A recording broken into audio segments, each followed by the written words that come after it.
Hey guys, I'm excited to introduce a new series on my YouTube channel called Can You Fix It in Post? In this series, I'm gonna be seeing if I can fix all the mess ups we all have had when we're shooting out on the field. You ever come back to your office, you're so excited about something you shot, and you realize that you had a technical problem, like something was out of focus, or maybe that microphone wasn't picking up the person you were interviewing, or your tripod was a little bit crooked, or you were shooting on an uneven surface and it was really hard to get a level shot. I'm gonna see if we can fix those things in post today. If you like this series, let me know by giving me a thumbs up and let me know in the comments what other whoopsies you're having in the field that you want me to try to correct. And one other teeny little announcement is that I am trying to up my Instagram game. If you're like me and you've got so many different social media channels going and it's totally overwhelming, maybe you neglect a few things. I've been neglecting Instagram. So come follow me on Instagram at Jen Jager Video. You'll see what I'm working on behind the scenes at Plum Productions, and you'll also be able to see what's coming up here on my YouTube channel. So I'll see you on the gram. So now let's jump into my office and we'll see if we can fix those problems. Okay, we're here in my office. We're gonna sit down and tackle some of the challenges that you might be having after you get back from shooting in the field. So I am working on Final Cut today. You might be working on a different program like Adobe Premiere, but those two programs are very similar. So while the features and buttons might be in different places for you than they are for me, all of these things you can do in Adobe Premiere or many other editing programs. So let's talk about what the problems are and how we're gonna fix them. This first one is crooked video. So listen, sometimes you're shooting in an environment where you're kind of run and gun and you forget to bubble the tripod head. That totally happens. So there's a lot of ways to fix it depending on how severe the crookedness is. So let me first show you what our shot is supposed to look like. This is a mural here in beautiful Boca Raton, Florida, near the beach. So here's our shot. We can see it's nice and level. I mean, there's a little bit of a slant. That's just due to the perspective, but we can see that it looks great.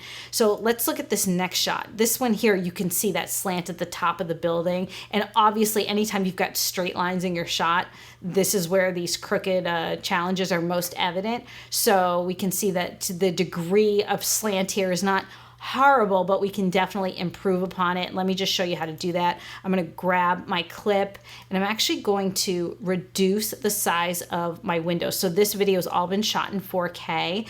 And so what I'm going to do is reduce here so I can really see like the edges of the shot. Let's go even further down to 25%. Okay, now we've really got it here. So I'm going to select my clip. I'm going to click this little button here. It's going to bring up like all my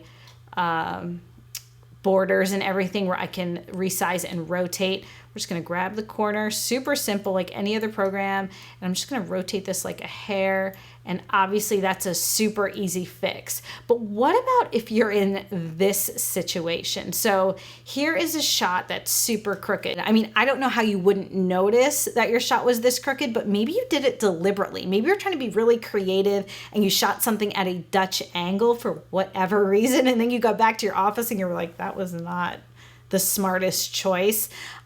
Or you liked it, but your client didn't like it. They thought it was a little too artsy fartsy. This is how you're gonna fix that. The first thing you need to do is always shoot everything in the highest resolution you can. That's kind of my guideline. Now, maybe your camera shoots 4K, but you don't have the storage capability to shoot 4K. So that's, something that might be a restriction for you. For me, I always like to shoot everything in the absolute highest resolution I can. I have the luxury of having a lot of storage. It's something I invest a lot into because for me, I have a lot of clients and I got to keep everything safe and back everything up. And then also on top of that, I love the flexibility that shooting in 4K gives me in post. So for me, this would not be too hard of a fix. For you, if you're shooting in HD, you might have to reduce the resolution of your output to 720. So let me just show you what I mean here. What we're going to do is scale up this shot and then really rotate it to make it straight. And so what we're going to do though is we're going to be losing a lot of the image because we are scaling up, and you can see I'm already losing a little bit on my corners here. So I have to scale up even more. So the more you have to scale it, the more you're reducing the quality of the image, which is unfortunate, but it's the only way to fix such a crooked shot. So we're gonna get as much of the mural in as possible. And here you might have to just kind of like forgive yourself a little bit. So maybe it's not perfectly straight, but it's a lot straighter than it initially was. And then to compensate for the reduced resolution, we're gonna go up to the project in our event bin, and you're gonna see here over on the right in your inspector that the resolution is in fact 4K. We're gonna hit that modify button, and we're gonna go down to 1080.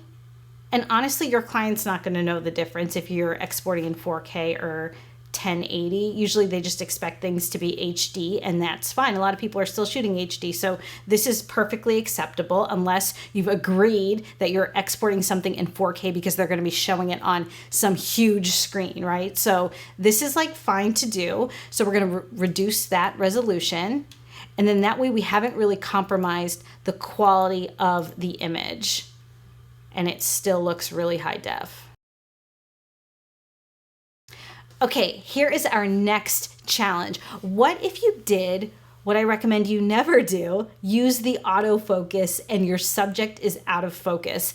Autofocus to me is like only the kind of thing you should be using if you are shooting on like a gimbal or something where you're using both hands to maneuver your camera and you can't be focusing and you're moving. I never, ever, ever count on autofocus, but a lot of people do. Fine. So I'm sure you've been in a situation, if you do love autofocus, where whatever you've got, it didn't work perfectly and the background is in focus. So we're going to see if we can fix that. So once again, I've got my 3 shots laid out here on the timeline. You can see the subject of this shot is this little branch here. And just like you'd want to see, all of our leaves are in sharp focus. You can see the veins in all of the leaves. That's what we want. Now this next shot is slightly out of focus, and the third shot is way out of focus. So let's see if we can fix this. This one's a lot tougher than the tripod challenge. We're gonna kind of work our way up into harder and harder things here. So this middle shot, here is what I would recommend you do. If you head on over to your effects bin here and go down to blur, you've got a few options. The one that we're gonna need is the sharpen option here. I'm gonna drag this and drop it onto my clip. And let's see what it did. So I'm gonna turn off that effect and turn it back on. It actually hasn't done much. So we've got this slider here where we can work a little harder to bring things into focus. So I definitely think that helped. I brought it up to an 8.8. I'm gonna show you again. I'm gonna turn it off. See, it's softer focus. And then putting up that sharpen, pumping it up to about 8.8 is definitely helping a little bit. So I would say this sharpen tool is not amazing. I definitely think that it compromises the picture quality a little bit, but if you were in like a real pinch, you could use the sharpen tool. Now I'm just gonna show you what happens if you crank it all the way up. It doesn't look great. It really brings out the darker colors and everything kind of has an outline. I actually think this leaf here looks the best of anything in this frame, but everything else looks a little crazy. So we've got a little bit, probably a little range here. I'd say between 7 and maybe 11 where we can get away with it. Now, what I do notice, and you may also be noticing, is it seems like all of a sudden there's a lot of noise in the shot. And it's actually not really noise. It's the filter picking up every little detail in the shot and sharpening it up. So the footage ends up looking a little more grainy. Let's see if we can fix that. So what I would recommend to try to combat that noise is Final Cut now has a noise reducer feature. It takes a long time for it to render out, and it's not amazing. And to be honest with you, I haven't tried this trick on out of focus video yet, but let's give it a whirl and see how it works. If your program does not have the noise reducer built into it, there are third-party plugins. One is called, I think, Neat Video, that'll fix this problem for you as well.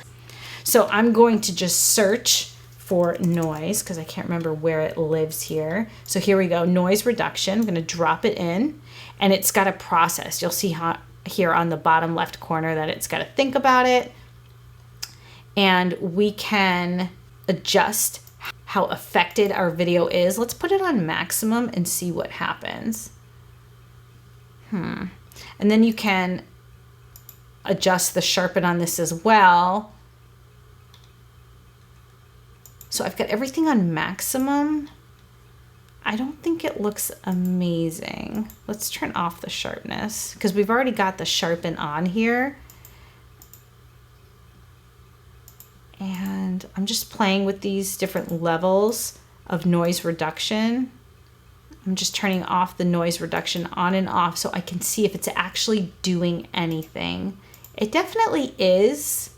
And I don't think it's hurting the picture quality. So I would say go ahead and throw that noise reduction on there for good measure. And it's got to render before you can play it back. And to be honest, I think this level of out of focusness, I don't know what the right term is, well, this level of things being out of focus is something you can kind of correct using these two filters. I think you can get away with it in your shot and maybe people wouldn't notice. So now let's focus on this super out of focus shot. I don't have high hopes for this. This is really not usable. There's actually nothing. I don't know that you'd have this challenge with autofocus. There's nothing in here that's in focus. So let's see if we copy and paste the filters we applied to the last one. Let's see what that does. Okay, it does like very little. Let's crank up the sharpness. I'm even gonna turn off the noise reduction. Let's just focus here. Yeah, there's really nothing to be done with a shot that is this soft focus. So my verdict on this, can you fix this in post? No, you can't. Can you fix something that's a little bit out of focus? Yeah, you can kind of get away with it, but it's never gonna look as good as if you had taken the time to focus on something yourself. Our next challenge that we're gonna try to tackle is bad audio. I've pulled up an interview of a doctor from another project I did for Plum Productions, and the audio on this is perfect, but if I turn off channel 1, which is where we had the designated mic for this doctor, then you'll hear that we just used the camera mic. And so I'll turn off the good audio and you'll just be using the camera mic. Now, audio like this is really challenging to correct. I don't know that we're going to be able to do it and have it sound great. Well, the quality is clear. He sounds super far away and tinny. And this is why I always recommend that you use an external microphone. I made a whole video about getting better audio, a bunch of hacks that you can have at every budget. So I'm going to link to that in a card. I always forget, you guys, is it here? Is this where it's gonna be? You'll see it somewhere here. And definitely check that out if this is a problem that you're having, especially if you're kind of a do-it-yourselfer with your video stuff. The audio is really important. So let's take a listen to what the challenge is and we'll see if we can fix it. So this is what the audio sounds like when it's good, just so you have reference. Vascular disease is all the arterial. Okay, so I'm gonna turn off channel 1, which was his microphone. We're gonna turn on channel 3, which is just the camera microphone. Let's see how that sounds. Segments external to the heart itself. If you add those three up, 600,000, 200. Okay, so the challenge with audio like this is a couple things going on. First of all, you can hear a bit of an echo because you're hearing everything in the room, and there were a lot of hard surfaces in this room, so we have a lot of echo. He sounds far away, the volume's a little low, and he also sounds kind of tinny. There's not a lot of bass getting picked up by this internal camera microphone, so we're gonna try to address all those challenges. This is a hard one. Are you ready? Let's try it. The first thing I'm gonna do is throw on a plugin called Crumple Pop Echo Remover. So I'm going to drag this and drop this off. So this is a product that is something you have to purchase separately from Final Cut. In general, all audio filters are honestly really terrible unless you're trying to get like a funny or affected sound. Trying to correct audio that doesn't sound right is so much harder than trying to distort audio to make it sound different than it naturally does.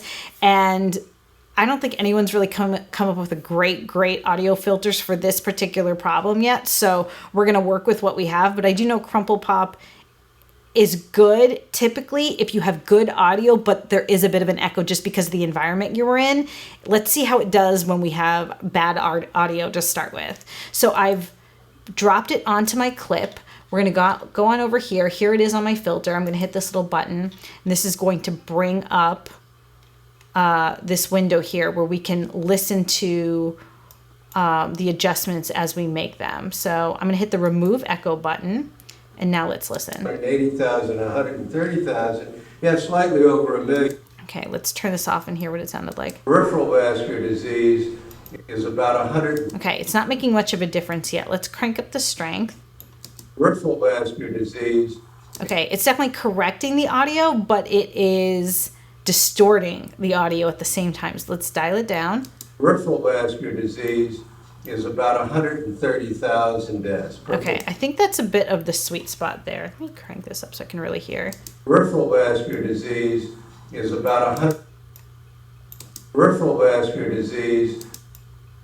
Peripheral vascular disease is about 130,000 deaths. Peripheral vascular disease is all the arterial segments external to the heart itself. If you add those three up, 600,000, 280,000, 130,000, you have slightly over $1 million. That's the 52%. Okay, so you can see there, the more I dial up this strength button, or slider, I guess I should call it, the more distorted his audio gets. So somewhere in the 70s range, I think is kind of our sweet spot. Let me listen again. Peripheral vascular disease is about 130,000 deaths. Peripheral vascular disease is all the arterial segments external to the heart. There you're getting a lot of distortion. You add those three up, 600,000, 280,000. Okay, so I think that's the best we're going to get for the echo problem. Now, the other problem is that the quality of his voice, it just sounds tinny. It does not sound amazing. So let's see what we can do here. In Final Cut, there are these equalization adjustments. So you've got a bunch of drop downs here. I don't have tons of luck with these usually, but let's play with them a little bit. Vascular disease is all the arterial segments. That makes it sound worse, which is weird because it says voice enhance. External to the heart itself. Wowza, that was loud. If you add those three up. Loudness is not our problem. I'm not going to play with that.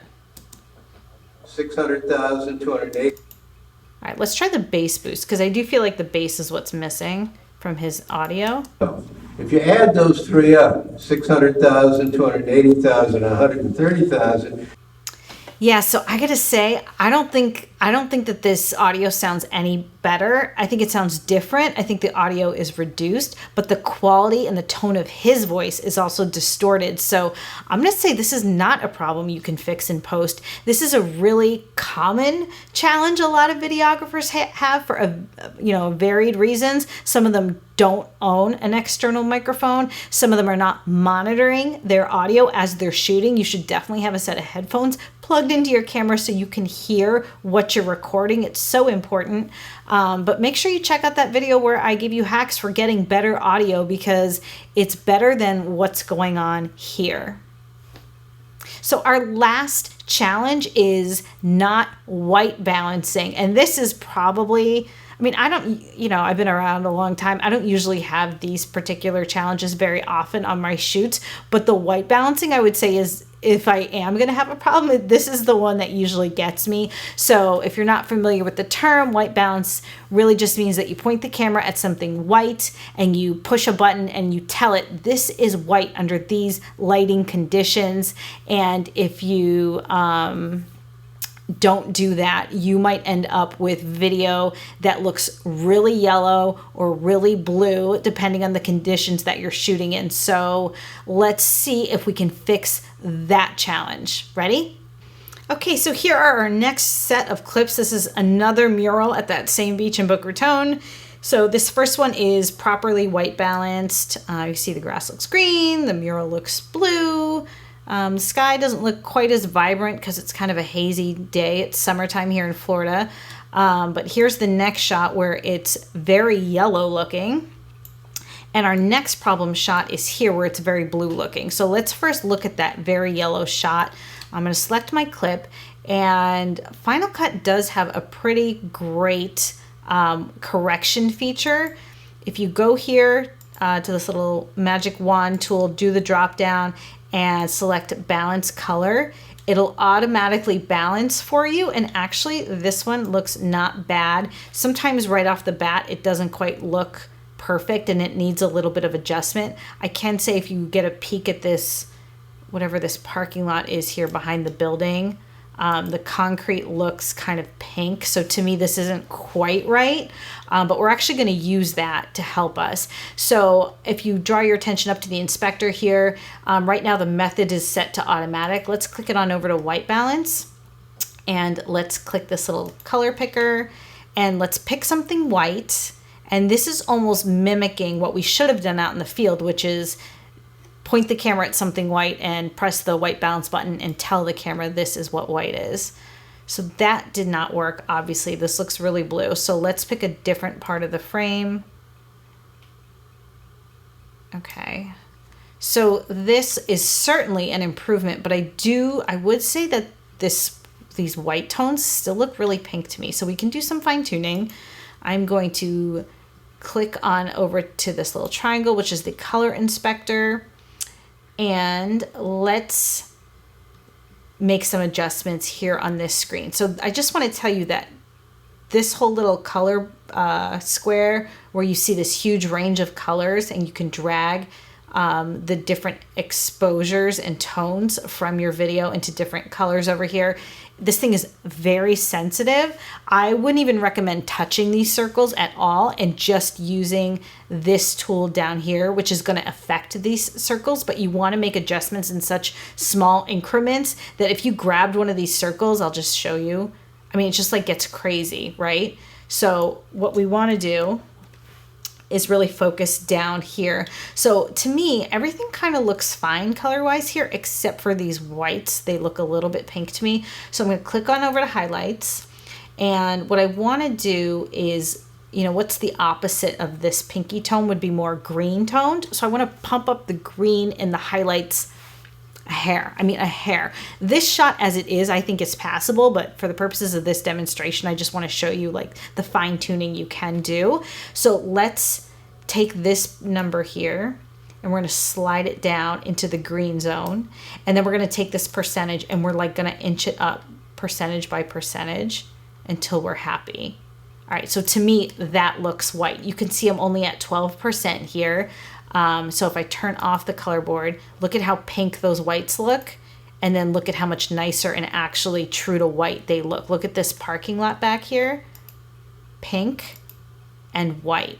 So that is the adjustments we could do. If we really wanted to like get into it, we could play with the exposure a little bit, make it a little more contrasty. You can drop down the exposure of the darks, the shadows, and pump up the exposures of the midtones or the highlights to give us a little bit of a sharper, more contrasty and vibrant look.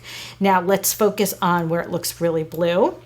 Again, I'm going to select my clip. I'm going to go up to the magic wand, hit balance color, and that did not do much at all for us. So let's do the manual white balance. Let's pick up the white here. And I think, yeah, look at how already white that is. Where is it? Over here in our parking lot. Already looks really pretty white to me. I still think in general, the midtones are still reading a little bit blue. So what we're gonna do is go on over to the color corrector again. I think we could bring up the exposure a little bit here. There we go. And that actually helped the tones a lot. I feel like it looks a lot less blue right away with the exposure. If you wanted to, you can go into the color tab and just play with this a little bit. I would say the midtones to me, they're reading a little green, so I would actually want to go into the pinks, not the reds. I'm going to slide my mid-tone circle over here to the pinks and like just a tiny smidge pump that up. That's too much. Yeah, we're at like 4%. Like I said, you want to be really, really, really, really subtle with these adjustments on this particular filter. So I'm going to turn off the effects and show you that's what we started with. And this is our correction. So I would say that yes, if you forget to white balance, you can fix it in post. All right, so you saw there were some hits and misses when it comes to fixing things in post. So make sure you let me know in the comments, what other challenges are you having that you want me to try to fix? And also follow me on the gram, Jen Jager Video. I'll see you guys next Monday. I hope you have a great week.